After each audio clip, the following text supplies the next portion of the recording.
दोस्तों आज आपको बताएंगे कि आप जो खाता खुलाए हैं state bank, Baroda bank, Canara bank, ICICI bank, HDFC bank, private bank या सरकारी बैंक, चाहे खाता सेविंग खाता हो या सैलरी खाता हो या पेंशनधारी खाता हो जो सरकारी पेंशन उठाता हो, जैसे आर्मी से हो, टीचर हो, रेलवे हो, जो भी खाता धारक थे उनका वो डेथ हो जाता है।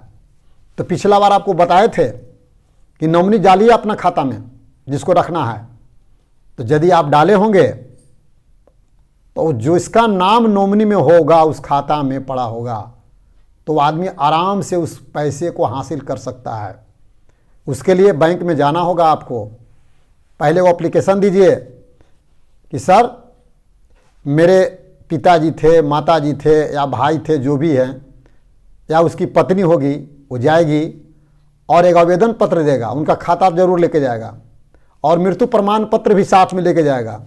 और एक आवेदन पत्र देगा कि सर ये जो है डेथ कर गए हैं और इसका पैसा हमको मिलना है, हमें बताए थे कि आपका नाम नॉमिनी में दिए हैं।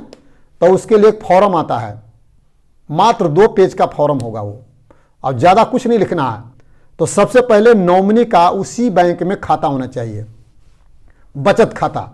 सबसे बचत खाता खुला लीजिएगा और बैंक वाले फॉर्म देंगे, नॉमिनी क्लेम फॉर्म, यानी खाता धारक जो डेथ कर गया है उस पैसे में निकालने के लिए आपको बैंक से एक फॉर्म देगा। आइए आपको फॉर्म दोबारा दिखाते हैं। दोस्तों ये रहा आपका नॉमिनी क्लेम करने का फॉर्म। देखिए यहाँ सबसे पहले नॉमिनी का फोटो लगेगा, उसके बाद यहाँ लिखा है स्टेट बैंक का है form, state bank of India, जिस बैंक में उनका खाता था यहाँ दर्शा दीजिए। उसके बाद लेट, जिनका डेथ हो गया है यहाँ पर डेट उनका नाम लिखा जाएगा। नॉमिनी जिसका नाम बताए थे ना, उनका यहाँ नाम लिख दीजिए। फिर अकाउंट ऑफ लेट, यानी जो डेथ कर गया उन्हीं का नाम यहाँ पर भी होगा। अब आता है यहाँ सीरियल नंबर 1 में सेविंग अकाउंट या उनका सैलरी अकाउंट होगा, यहाँ लिख दीजिए।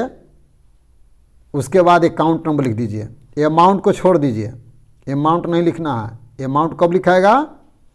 जब स्टेटमेंट निकलेगा कि कितना पैसा उसमें है, उसी हिसाब से ये शाखा प्रबंधक जिस ब्रांच के होंगे यहाँ लिखेंगे। और यहाँ पर सिग्नेचर करना है, जो सिग्नेचर ऑफ नॉमिनी, यहाँ उनका सिग्नेचर होगा नॉमिनी वाले का। इसके साथ कुछ डॉक्यूमेंट पेश करने होंगे आपको। सबसे पहले ओरिजिनल पासबुक उसके साथ लग जाएगा। उसके बाद यदि चेकबुक, ओरिजिनल चेकबुक था तो चेकबुक पूरे किताब लग जाएंगे उसमें। एटीएम होगा वो भी जमा हो जाएगा। डेथ सर्टिफिकेट ओरिजिनल देखा जाएगा और जेरॉक्स उसमें लगेगा। नॉमिनी रिसिप्ट कंप्यूटर से निकाले जाएंगे कि नॉमिनी कौन है खाता में, वो स्लिप इसमें लग जाएगा। आईडी प्रूफ, जो डेथ कर गया है उसका आईडी में Aadhaar card, pan card, voter card है तो वोटर कार्ड, और एड्रेस प्रूफ भी देना होगा नॉमिनी का। ये तो रहा उनका ओरिजिनल जो डेथ कर गए उनका 1 से 6 नंबर तक। और साथ में जो नॉमिनी है वो अपना पासबुक का जेरॉक्स देगा, अपना आधार देगा और पेन देगा। ध्यान रहे, जैसे कोई पति डेथ कर गया हो तो पत्नी के आधार कार्ड में एड्रेस में वाइफ ऑफ उनका नाम होना चाहिए। यहाँ ध्यान जरूर दीजिएगा। आप बोलते हैं कि हमारा मैनेजर साहब क्लेम नहीं कर रहे हैं, तो यदि पति डेथ कर गया हो तो पत्नी के आधार कार्ड एड्रेस में वाइफ ऑफ लेट फलाना उसका नाम लिखा जाएगा, तब एक क्लेम होगा। नहीं तो अपना पिता का भी नाम आधार कार्ड में लोग लिख देता है, इस कारण से क्लेम नहीं होता है। ये रहा प्रथम पेज। दूसरा पेज बताते हैं, यहाँ है, यहाँ 2 आदमी का गवाह लगेगा, विटनेस। उसी बैंक में खाता होना चाहिए, जैसे Punjab national bank, Baroda bank, Canara bank, किसी बैंक में होगा। यहाँ 2 आदमी का जो डेथ कर गया उसी बैंक के 2 खाता का गवाह होगा, अपना सिग्नेचर करेगा, अपना नाम लिखेगा और खाता नंबर देगा और एड्रेस भी देगा, मोबाइल नंबर भी देगा। और दूसरा विटनेस उसी ब्रांच में होगा, अपना नाम लिखेगा, सिग्नेचर करेगा और खाता नंबर। ये खाता धारक जो साइन करेगा इसके खाता में वही साइन यहाँ होना चाहिए, दोनों का, 1 नंबर में और 2 नंबर में। नहीं यदि मिलता है विटनेस का सिग्नेचर खाता से तो क्लेम नहीं होगा। ध्यान रहे, ये जरूर अपना सोच समझ के गवाह बनाइएगा। और बाएं तरफ रहा ये जो नॉमिनी क्लेम कर रहा है उसका नाम, विलेज, पोस्ट, डिस्ट्रिक्ट और मोबाइल नंबर, अकाउंट नंबर।